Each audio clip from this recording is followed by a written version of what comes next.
आज जन्मदिन के अवसर पर भी कह रहा हूं कि सामूहिक विवाह में जिसमें आप और समाज के भी मैं सहयोग चाहता हूं कि आप अपने अपने स्तर से कुछ ऐसे जोड़ी बना करके, बेटा बेटी माने लड़का और लड़की दोनों को जोड़ी बना करके आप लाइए।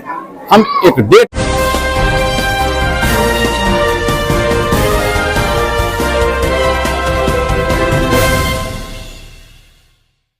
जन्मदिन की ढेर सारी शुभकामनाएं। आज आपका जन्मदिन है और जिस तरह से पूरे महाराजगंज क्षेत्र से लिए लोग आ रहे हैं और प्यार सम्मान जो दे रहे हैं, इस पर क्या कहना चाहते हैं? देखिए, इस जन्मदिन के पीछे एक ही है कि सेवा करने की ताकत ईश्वर ने क्षेत्र की जनता दे। यह सेवा का दिन है। सेवा हम कैसे कर सकते हैं? क्योंकि सेवा परमो धर्म है। सेवा करना सबसे बड़ा धर्म है। अपने धर्म के प्रति जागरूक होकर के सेवा करते रहिए। इस भाव से यह जन्मदिन है। यह कोई केक काटने का, केक बांटने का नहीं। आपने देखा होगा ऐसे लोग जो समाज के अति पिछड़े पंक्ति में खड़े हैं, उनको आदर के साथ बैठाना, उनको भोजन कराना, फिर उनको वस्त्र इत्यादि देना, यह एक भाव है। और यह भाव सबके अंदर हो कि हम अगर कुछ करते हैं तो समाज के ऐसे लोगों के लिए करें जिनको आज आवश्यकता है। क्योंकि यह देश को समृद्ध देश बनाना है, इस देश को विकसित देश बनाना है। यह आत्मनिर्भर भारत की तरह सबको आत्मनिर्भर बनना है। और इस दिशा में यह जन्मदिन हम अपना बना रहे हैं। यह सेवा डे के रूप में यह सेवा करें। सेवा परमो धर्म के स्थिति में हमारे जो क्षेत्र की जनता है, राज्य की जनता है, उनके प्रति हृदय से आभार भी है।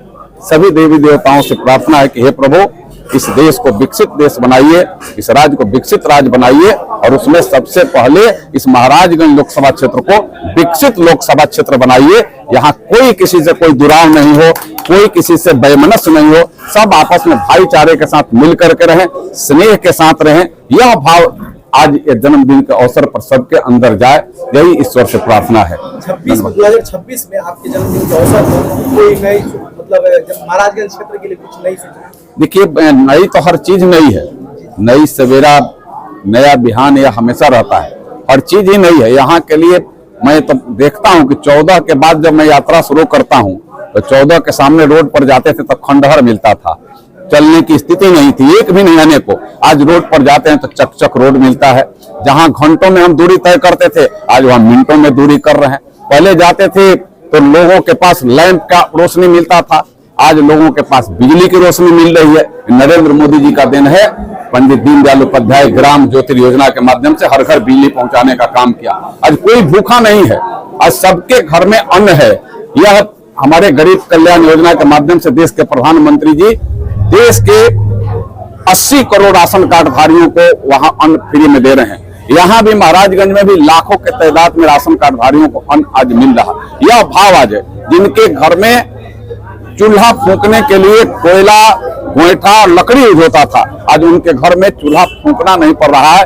आज चूल्हा जलाना पड़ रहा है, माने लाइटर से वो चूल्हा, गैस का चूल्हा जला रहे हैं। यह बड़ा परिवर्तन है, जिसको घर में भी घर भी देने का काम यह सरकार कर रही है। यानी पूरे आत्मनिर्भरता की तरफ लोग आगे बढ़ रहे हैं। या उनके अगर स्वास्थ्य की कोई चिंता पहले करे न करे, आज आयुष्मान भारत की तरफ 5 लाख रुपया उनके स्वास्थ्य में उनके लिए पर वर्ष पर ईयर उनको यह उपलब्ध है। यह प्रधानमंत्री जी का देन है। और हम सब प्रधानमंत्री जी के दूत हैं। गांव गली गलियारे तक सारी सुविधा पहुंचे, यह प्रयास आज भी है, कल भी है, निरंतर रहेगा।